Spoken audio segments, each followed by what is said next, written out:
Hey, what's going on, guys? Welcome back to another video here on the Maz Studies LC channel. I'm happy to be here today. Um, we have a lot of great things ahead of us. There's around 39 days left until the leaving cert, including today, 40 days. So I decided that for the last 40 days before the leaving cert, where I'm going to be doing these like one day, one shot kind of lectures, kind of like live streaming it as well. I think it's going to be very fun, very enjoyable. I can't really complain when it comes to that. But biology is a subject that a lot of people find very easy, but they become complacent, right? They say it's a free subject, it's very easy, like there's no need to study until last minute. Then some of the experiment questions they catch them out, and then they end up with a H2, H3, when really they could have easily gotten a H1 in the subject. So today we're going to be addressing that. I'm going to be studying based on so I'm going to use the whiteboard here for diagrams, and actually, I'll clear my workspace a little bit. Just a marker, a whiteboard, and I'm just going to be speaking to you guys as we go through this kind of cycle here. Yeah, I'm very excited. I'll tell you that. I'm very excited. So wait, like before I start though, I just want to make sure that everything is.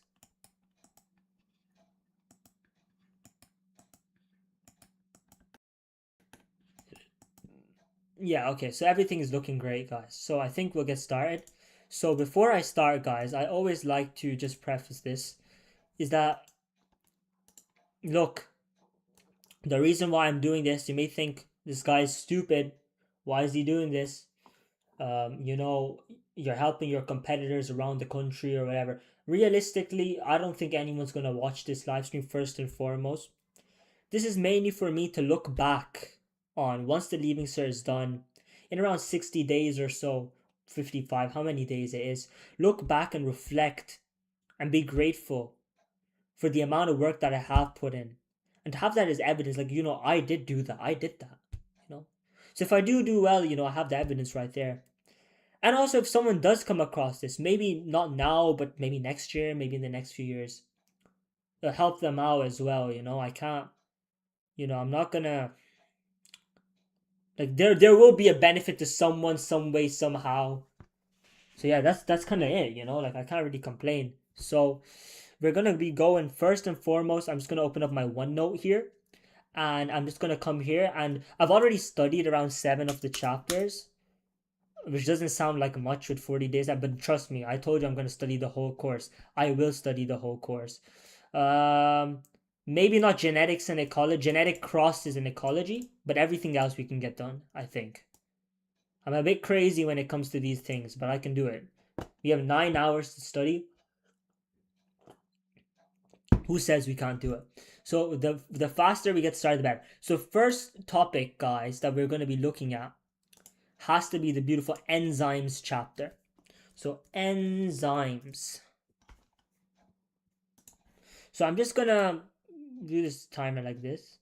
That's a 50-minute timer. I don't really care about the timer, to be honest with you. I could not care less, right? But anyways, so if we come here, let me just pull up some things. Let me just pull up some things for you guys. So we're gonna be doing chemistry, masterclass, physics, everything. Don't stress it. I got you covered, guys. I got you covered. So enzymes here, if we come here, is a beautiful chapter. I actually opened it up on the right page as well. Okay, so now I need to just pull up my flashcards and we'll get straight into it, and I'll kind of just explain everything. Right? Let me just put some water on this cloth just so that it's easier to erase them. I dropped the water on the floor. No. Okay, alrighty. So we're gonna go here to biology.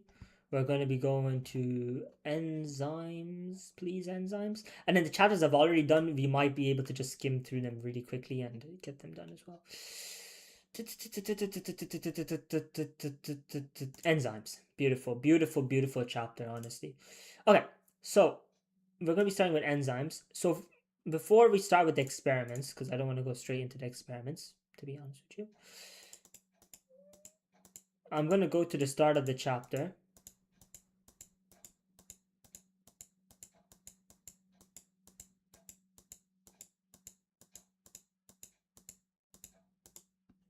Okay, it's coming. So first and foremost, what are enzymes, my guys? What is enzyme? So an enzyme is a what we call it's a biological catalyst. If you look at the marking schemes, right? An enzyme is a biological catalyst, or it's a protein that's going to speed up a chemical reaction without being used up in the reaction itself. So that's an enzyme, right? Now, if we go next one here, what is a catalyst? A catalyst is a substance that speeds up a chemical reaction without being used up in the reaction.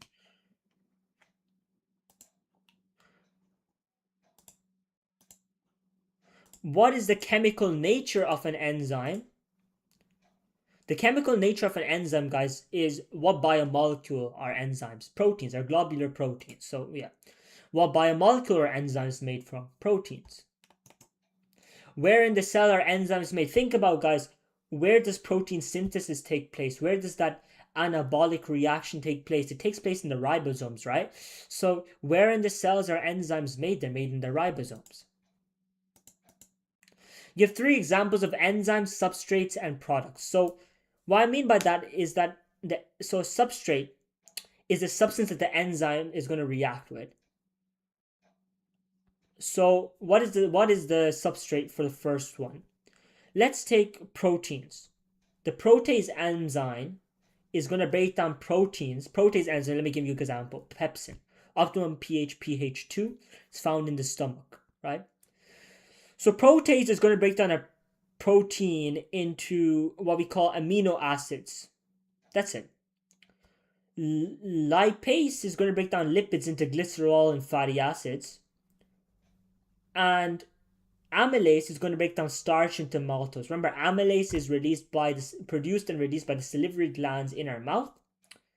So that's basically that done. What shapes are enzymes? So enzymes have many foldings to form a folded shape. So they're globular proteins, or yeah, globular foldings. They're folded in shape. Exactly. We define enzymes in regards to being specific. So we say that an enzyme can only react with one particular substrate, or a substrate that has a shape that combines with its own shape or itself. What shape are enzymes? We said enzymes are five. Wait, we already did that. Name two factors that affect the shape of an enzyme. Two factors that are going to affect, I'm going to draw when it comes to diagrams, but two factors that affect the shape of an enzyme is going to be pH and temperature. A substrate is the substance that the enzyme reacts with. The substance that the enzyme reacts with. Whereas the product is formed when the enzyme reacts with the substrate. So we said that the substrate is a substance that the enzyme reacts with. But then we said the product is the substance that's produced when the enzyme reacts with the substrate. What is the function of enzymes? So enzymes are going to they control metabolic reactions because they are catalysts. Inside of the cell, there's going to be protein synthesis, photosynthesis, and respiration. Outside of the cell, digestion as well. Metabolism refers to all the chemical reactions that take place within a living organism. Occur in the body of a living organism, exactly. Can enzymes occur in both directions? So enzymes can be both catabolic and anabolic. Yes, they can be, yeah. Catabolic enzymes are going to break down larger, more complex molecules into smaller, simpler molecules. Remember, catabolic reactions, they release energy and they require catalysts. So remember, they require enzymes, right? So was it catalyst or was it enzyme? I think it was they require catalysts, right? Enzymes are biological catalysts. So an example of that would be amylase, right? Amylase is going to break down a large, more complex molecule such as starch into maltose, which is a simpler molecule, smaller, simpler molecule.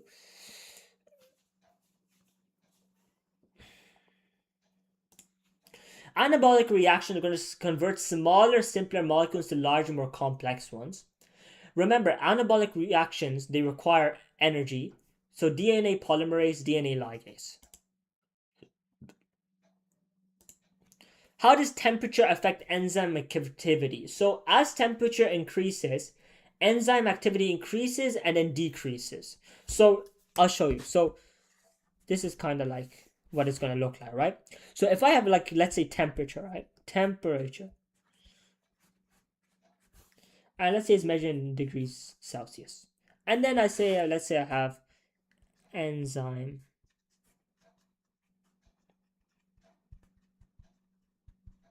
So as temperature increases,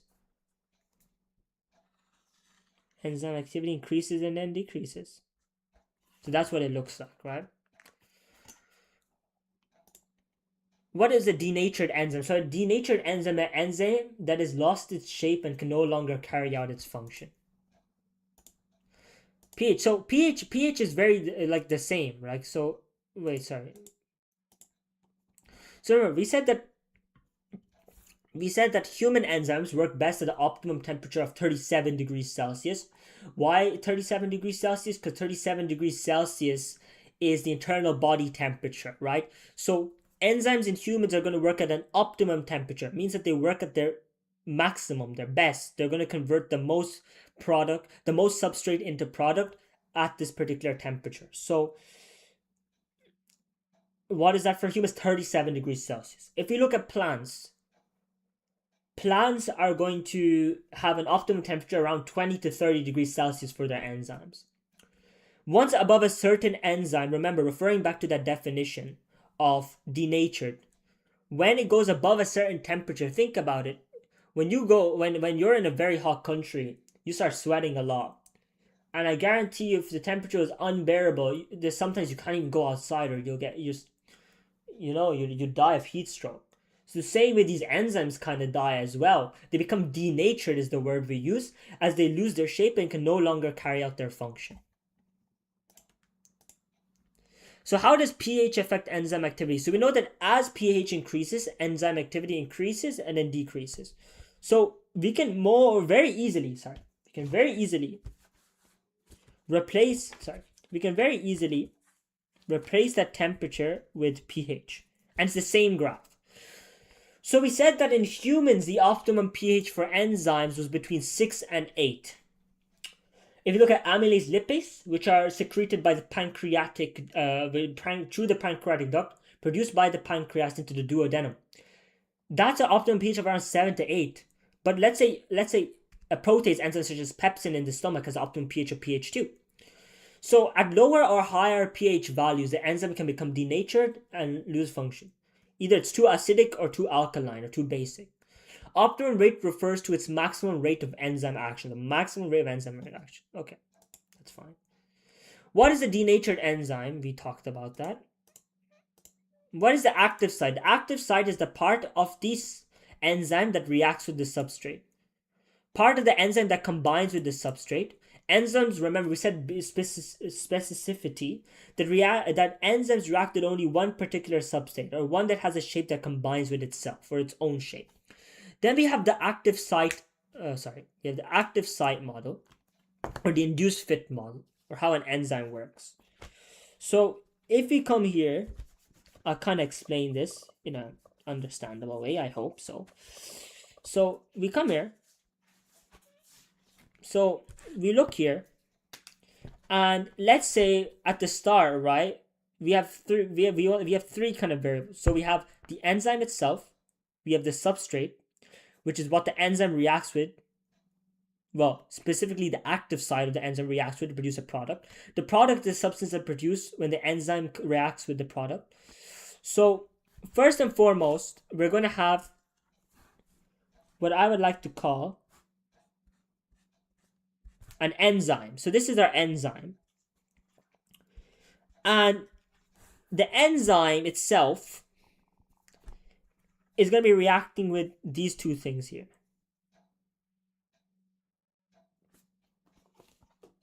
Sorry. I think that should be an E. E for enzyme. That's the beautiful thing about it. So these two things are called substrates, right? So these are substrate. This is the substrate. So first of all, the active site changes shape slightly to suit the substrate. So the active site, which is this part here, changes shape slightly to suit the substrate. Then, see, look, this looks a bit big. So if I do something like this,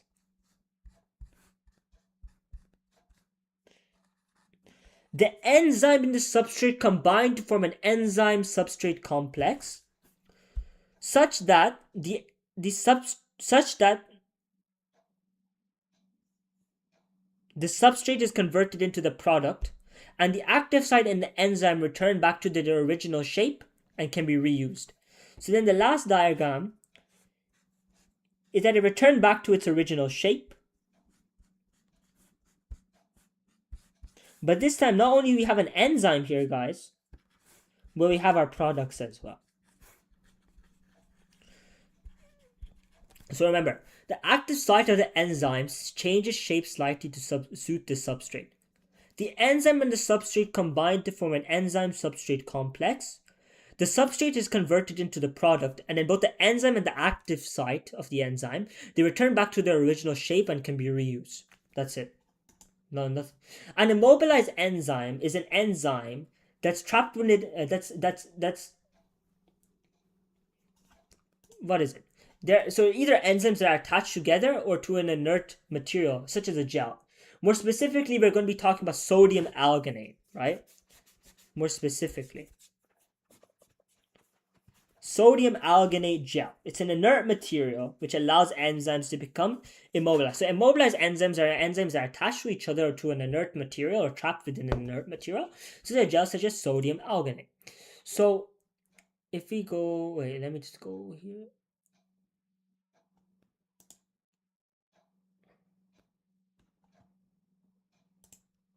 Right.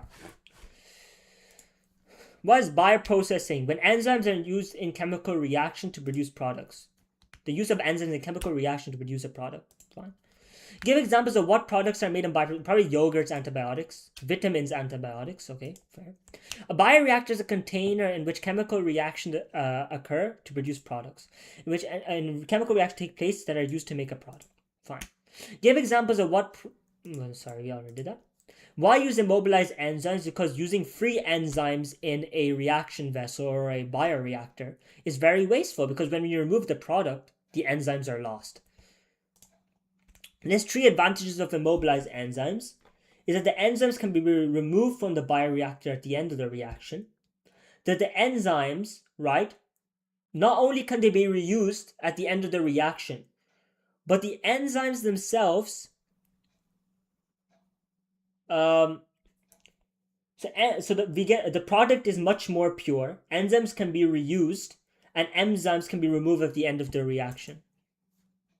From the bioreactor at the end of the process, immobilized enzymes can be removed from the bioreactor at the end of the process, allows for a product that is more pure, and the enzyme can be reused.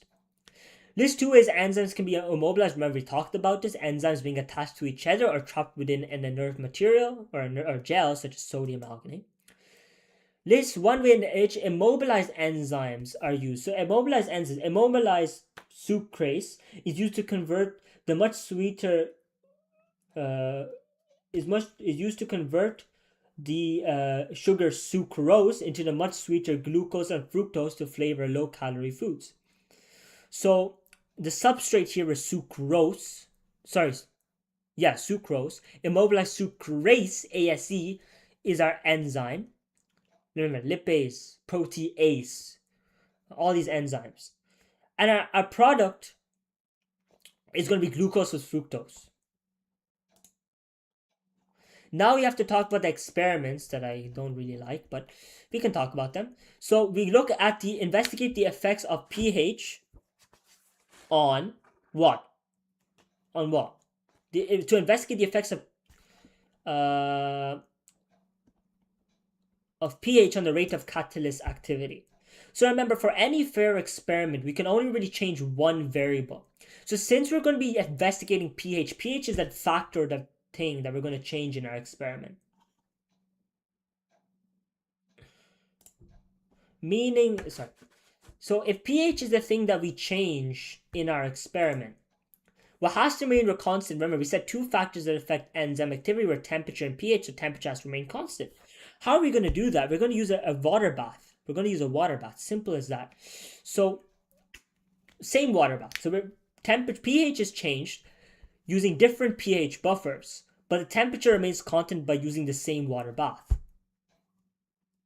So you're going to place let's say a pH buffer of a certain value. We don't know because that's what we're changing. We're going to place a pH buffer of a certain value in a graduated cylinder. Add 1 drop of washing up liquid to a graduated cylinder.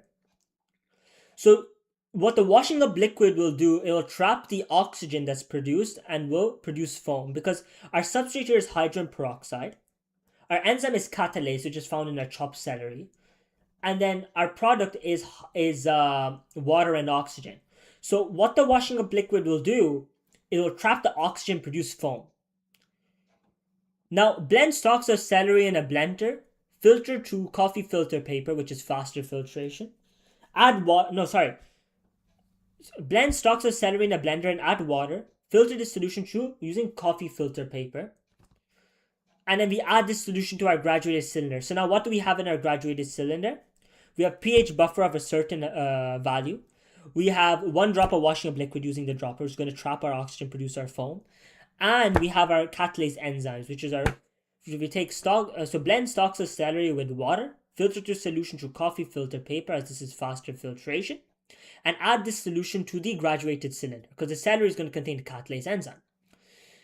Now, using a syringe, right, we're going to add hydrogen peroxide, which is our substrate, remember, to a beaker, and we're going to place it in a water bath. So the hydrogen peroxide itself is a substrate.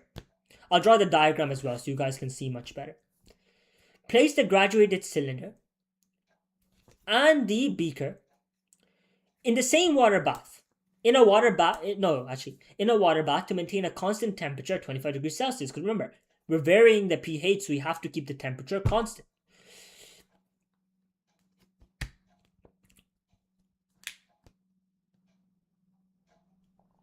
Right. Pour the hydrogen peroxide from the beaker into the graduated cylinder. Note to record the volume of foam at the top after 2 minutes. This is how you measure enzyme activity, and repeat these steps using different pH values using different pH buffers. So again, it comes back to that graph that we had, that as pH increases, enzyme activity increases and then decreases. Because we said majority of the enzymes in humans are going to function at optimum pH of 6 to 8. Whereas some of the enzymes in the stomach, for example, are going to function at the optimum pH of 2, such as pepsin.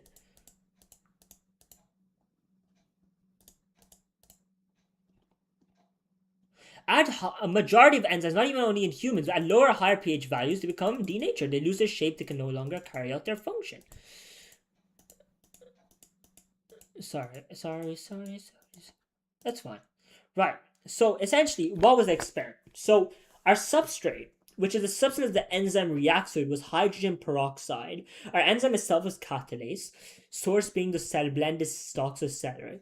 Our product was what? Oxygen and water.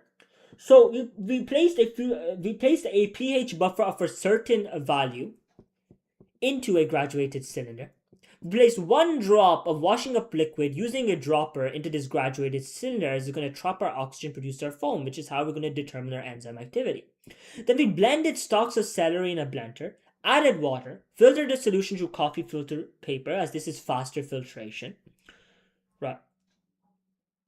Right, so we filtered the solution through coffee filter paper, and we added the solution to our graduated cylinder. Now, what did we do is we added hydrogen peroxide into a beaker using a syringe, I believe. Yeah, using a syringe, which is our substrate.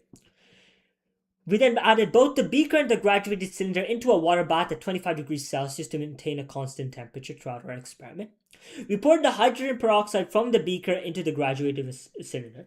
We noted and recorded the volume of foam at the top after 2 minutes, which is going to tell us our enzyme activity.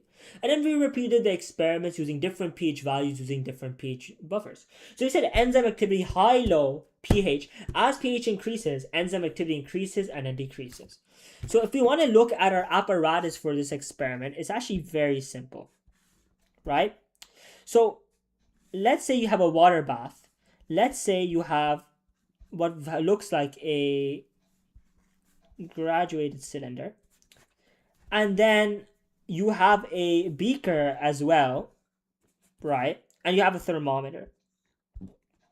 So this, my friends, is a water bath. And all three of the experiments have the same apparatus. So you can have 1, 2, 3 layers. What did we add first, guys? We added pH buffer solution.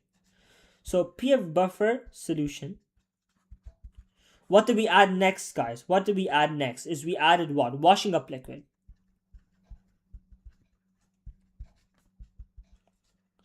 And then we added blended stocks of celery. So this is our celery, our catalase. This, my friends, is a thermometer, which is going to make sure that we maintain a constant temperature of 25 degrees Celsius. And then this is going to be our substrate, which is hydrogen peroxide. That's it. That's literally it. And if you want, you can label this a beaker, and you can label this a graduated cylinder.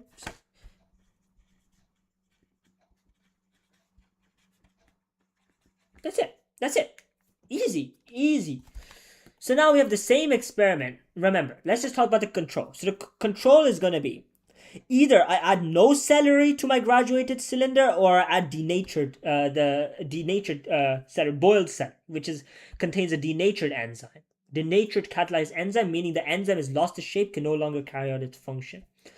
So no foam is produced. So we notice that the most optimum pH, so the pH where there's maximum enzyme action, had to be pH 9. Therefore, we're going to be using pH buffer 9 solution in our next reaction, where we measure the variation of temperature and the effect of that on enzyme activity. At lower or higher pH values, enzyme became denatured, can no longer carry its function, so no foam was produced. Okay, now same experiment, but this time we're going to keep the pH constant, we're going to measure the temperature. So we're going to keep the pH constant by using pH buffer 9 solution, but we're going to vary the temperature by using different water baths at different temperatures. Remember, so we're going to add a pH buffer 9, add pH buffer 9 solution to a graduated cylinder. Blend stalks of celery in a blender, add water, filter the solution through coffee filter paper, which is faster filtration. Add this solution to our graduated cylinder. Using a dropper, add hydrogen peroxide to a beaker. We're going to place both the beaker and the graduated cylinder in a water bath at different water baths at different temperatures to vary our temperature. Now we're going to pour the hydrogen peroxide into the graduated cylinder from the beaker. We're then going to add a drop of washing up liquid using a dropper, as it's going to trap our oxygen, produce our foam. We're going to measure and record the volume of foam at the top of the graduated cylinder for 2 minutes. This is how we measure our enzyme activity. Then we're going to repeat the experiment by changing the temperature, varying the temperature, using different water baths at different temperatures. So we noticed that as temperature increased, enzyme activity increased and then decreased. And same apparatus. So we have graduated cylinder. First we added our pH buffer solution 9. So you'd say pH 9 solution. We added our catalase, we added our washing up liquid, we added our graduated cylinder, thermometer, hydrogen peroxide, water bath, shebang, all that. So we noticed that the optimum temperature for the catalase enzyme was around 20 to 30 degrees Celsius, and at extremely higher temperatures, the enzyme became denatured and can no longer carry its function, therefore no foam was produced. So the control is going to have catalase, no catalase, or denatured catalase enzyme. So then we looked at the same experiment again, but this time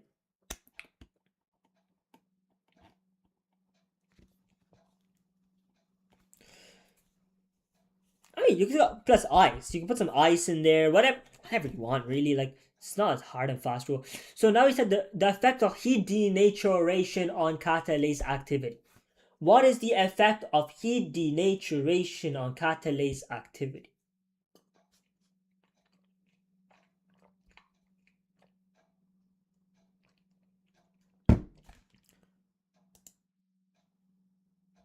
Right, sorry. Sorry, I keep on putting it there. Right, so what was the effect? Right, so remember, temperature is going to be kept constant using the same water bath. pH is going to be kept constant using the same pH buffer. So again, place pH buffer 9 solution to a graduated cylinder. We're going to we're going to blend stalks of celery in a blender, add water, filter the solution with coffee filter paper, boil half of the celery for 10 minutes. Boil half of the solution for 10 minutes, denatures the catalase enzyme. And then add the boiled catalase and the unboiled catalase to two separated graduated cylinders. We're going to add hydrogen peroxide to a beaker using a dropper, which is our substrate. We're going to place both the beaker and the graduated cylinders in two different water baths. Place the graduated cylinder and the beaker in a large water bath at 25 degrees Celsius, which means it's going to keep the ideal temperature constant.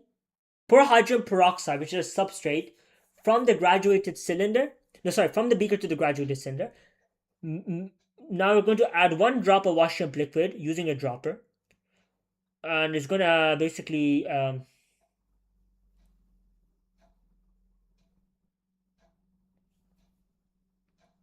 it traps the oxygen, produces our foam. Now we're going to measure and record the volume of foam at the top after 2 minutes. And then we're going to results that the unboiled catalase, of course, produced foam as the enzyme was not denatured, whereas the boiled catalase was a denatured enzyme and it didn't produce any foam. No froth. So pH buffers are used to keep the pH constant or to vary the pH, and water baths are used to vary the temperature and keep the temperature the same. Now we have 2 more experiments, my friends. We have the preparation of an enzyme immobilization and the application of that same thing. So let's just talk about that. Man, I really wish this was better at rubbing out things, man. It's really poor at that, unfortunately.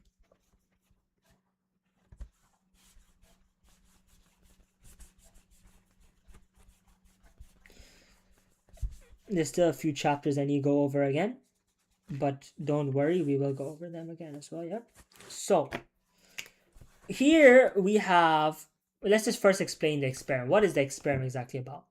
So we're going to basically add dried brewer's yeast to water, and we're going to stir for 5 minutes. As we get yeast contains the enzyme sucrase, which is going to be immobilized. Remember, immobilized enzymes are enzymes that are attached to each other or to an inert material such as sodium alginate, which is a gel. Here we're going to be focusing on being trapped within a gel, such as sodium alginate. So we added this dried brewer's yeast to a beaker of water. We stirred for 5 minutes because dried brewer's yeast contains the enzyme sucrase. Mix the sodium alginate with the yeast together in a beaker.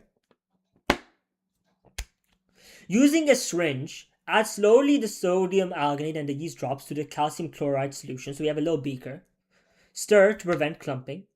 Leave the immobilized enzyme in the calcium chloride for 10 to 15 minutes to allow it to harden the beads. Rinse and filter the beads with water to remove any loose sucrase enzyme. Free sucrase enzymes on the outside of the immobilized beads. So essentially what we're saying is we add dried brewer's yeast to water and we stir to create a sucrose solution, right?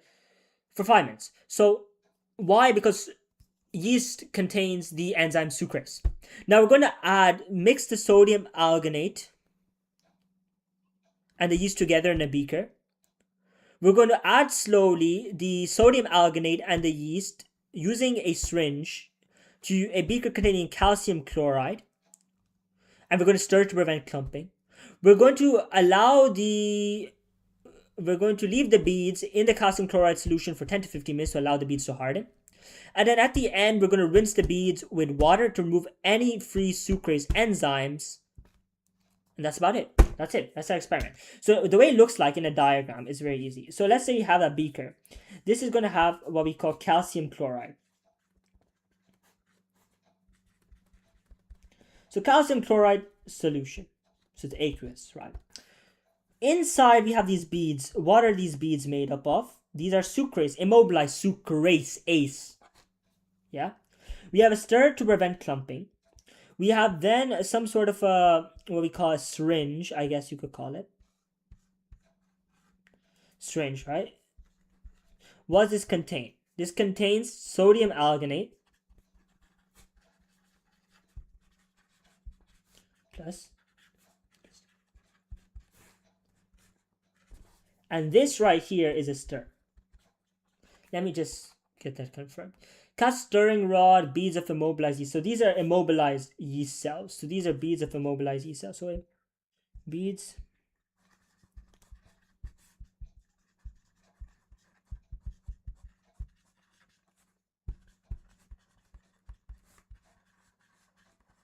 I don't know if I'll get the whole course done today, guys. I'm starting to doubt myself, but we'll try. Anyways, so we're going to add yeast to a beaker of water, right? And we're going to add yeast to water, stir for 5 minutes as yeast contains the enzyme sucrase. We're going to mix in the sodium alginate gel and the yeast together in a beaker.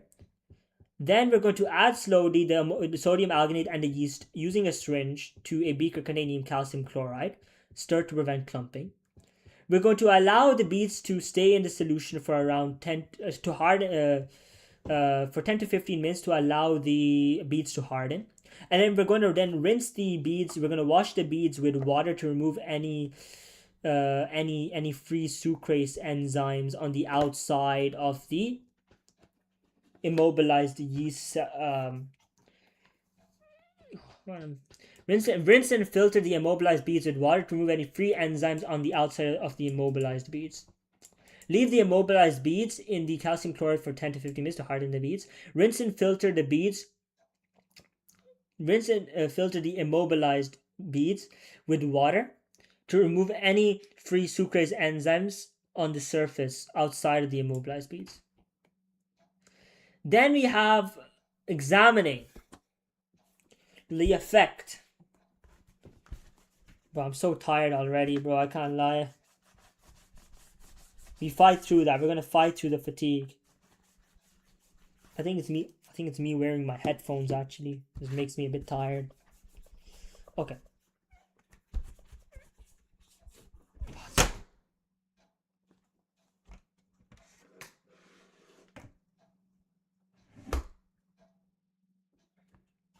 Sorry about that.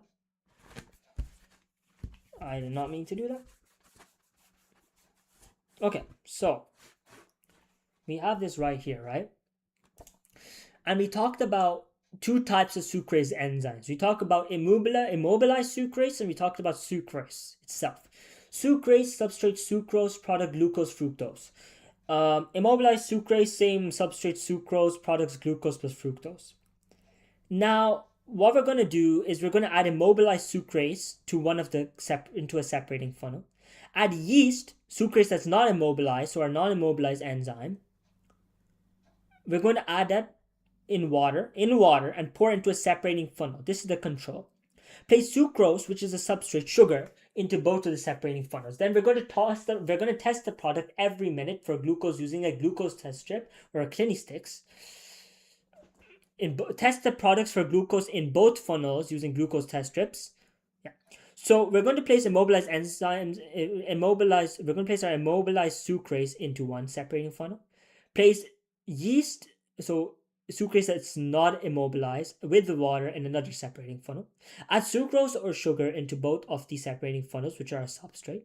Test the product in both funnels for glucose every minute using a glucose test strip or a Clinisticks. So essentially, it's a very simple diagram. So it's something like that.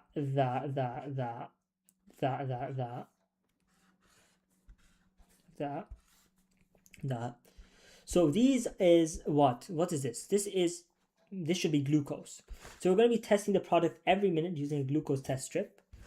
And this is our product. So this is glucose.